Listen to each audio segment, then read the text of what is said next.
Karena dalam peraturan pemerintah nomor 49 yang ditandatangani oleh Bapak Presiden Prabowo, Gubernur Jawa Barat KDM itu ngelawan. Di situ dikatakan tidak boleh merubah, menghilangkan, mengurangi daripada UMSK. UMSK itu nggak boleh. Tapi KDM dirubah. Tapi kan KDM pinter memanipulasi rakyat, memanipulasi buruh-buruh dengan menggunakan apa? Konten, menggunakan apa? Sosial media. Langsung Ya. agenda hari ini, Pak. Baik, terima kasih pada kawan-kawan media cetak, media online, media elektronik, televisi, radio, dan live streaming. Pada hari ini kembali KSPI dan Partai Buruh melakukan aksi di depan gedung DPR RI yang nanti akan dilanjutkan di Kemenaker RI. Ya. Tuntutan yang dibawa ada 4. Yang pertama, revisi UMP DKI 2026 menjadi 5,89 juta rupiah, yaitu 100% KHL, dan UMSP, upah minimum sektoral Provinsi DKI, 5% di atas KHL DKI. Karena DKI ini kota internasional.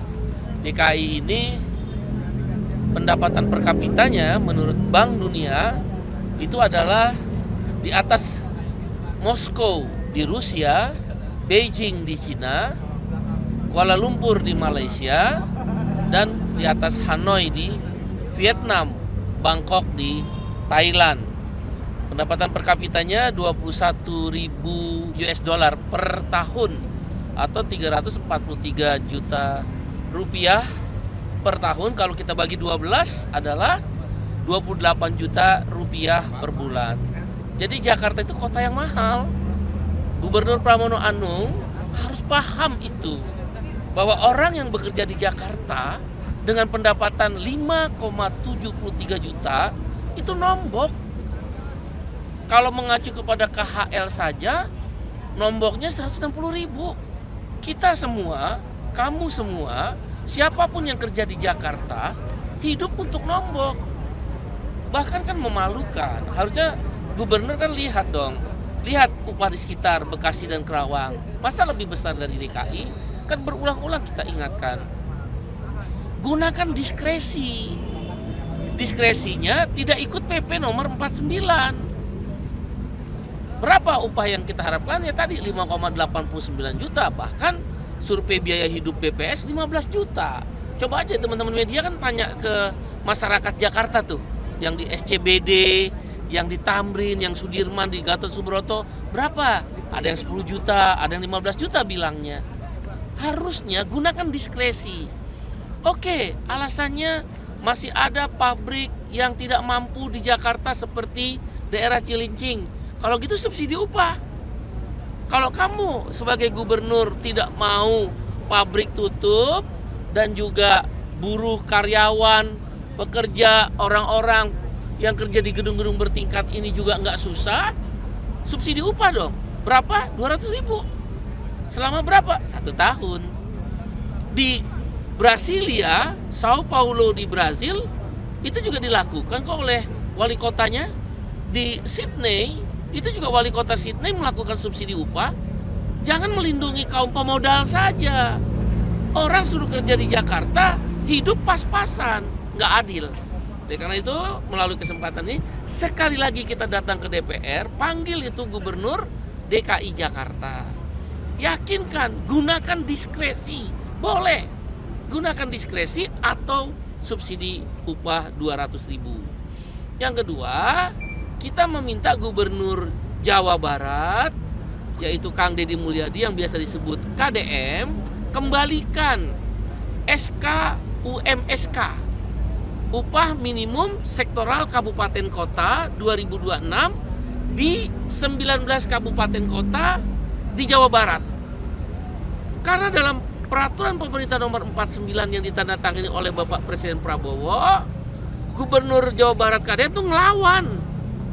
Di situ dikatakan tidak boleh merubah, menghilangkan, mengurangi daripada UMSK.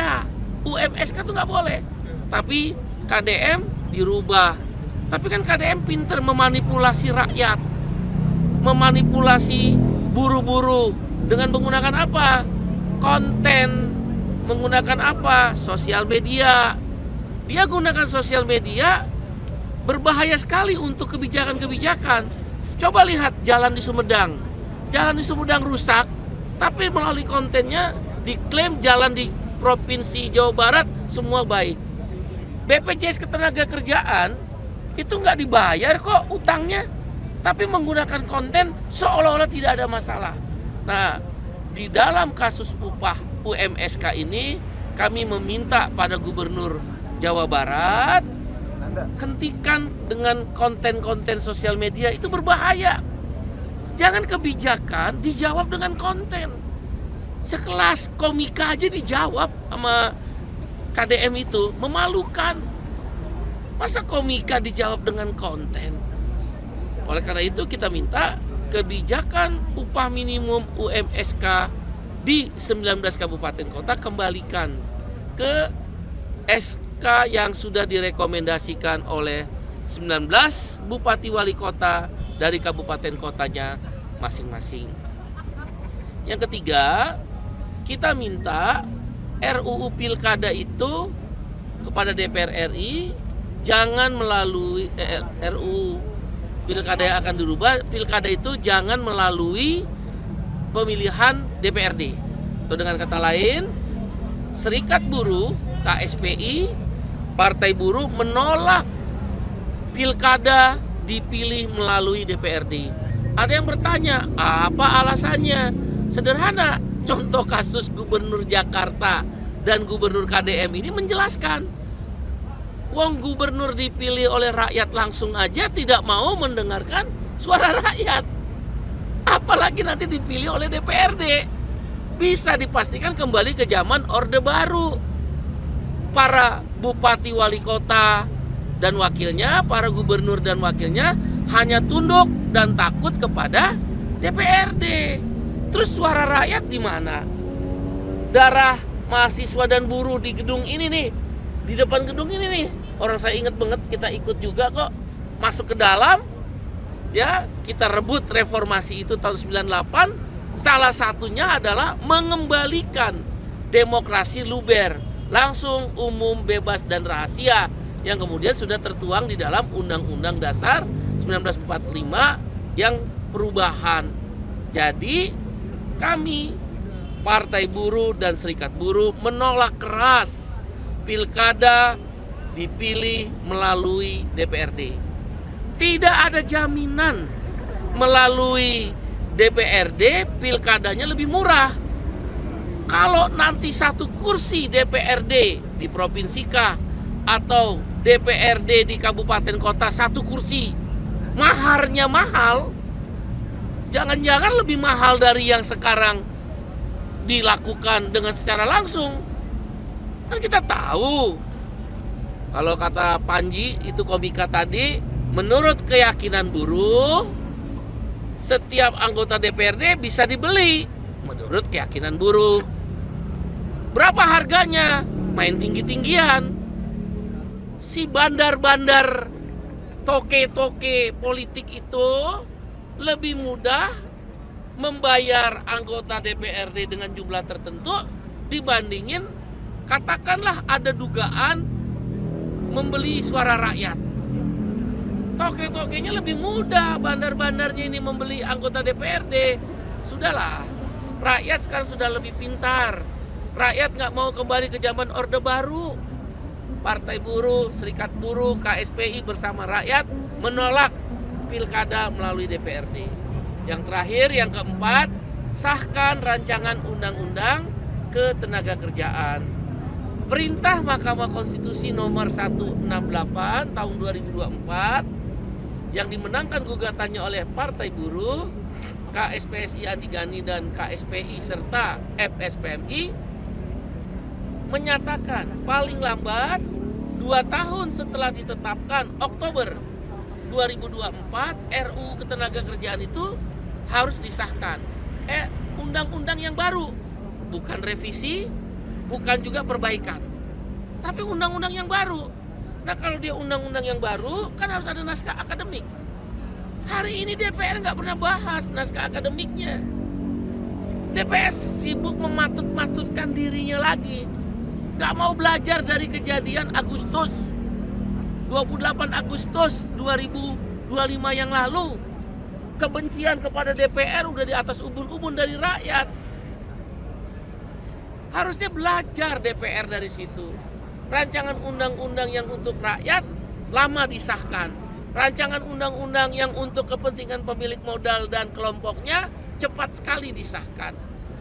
Oleh karena itu kita minta rancangan undang-undang ketenagakerjaan cepat disahkan agar outsourcing bisa dihapus. Itu kan janji Presiden Prabowo di May Day bahwa outsourcing mau dihapus. Sekarang Anda lihat kontributor tidak ada status hubungan kerja yang jelas. Para buruh-buruh yang kerja di pabrik dipecat kapan saja karena outsourcing. Para pekerja di gedung-gedung pencakar langit di bank-bank tidak punya kepastian masa depan.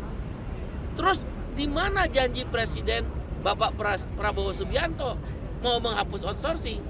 Dia tidak bisa kalau tidak ada RUU Ketenagakerjaan. 4 isu itulah yang menjadi perhatian kami pada aksi pada hari ini. Setelah di sini jam 2 kami bergerak ke Kemenaker. Kami ingin meminta tanggung jawab Wamenaker. Masa jadi Wamenaker udah kayak kepala dinas, nerima KDM dengan ketawa ketiwi, itu menyakitin hati buruh. Ini melalui kesempatan media, sikap Wamenaker itu nyakitin hati buruh dan nantang buruh kan. Wamenaker dan KDM biasa di demo. Hari ini kita demo.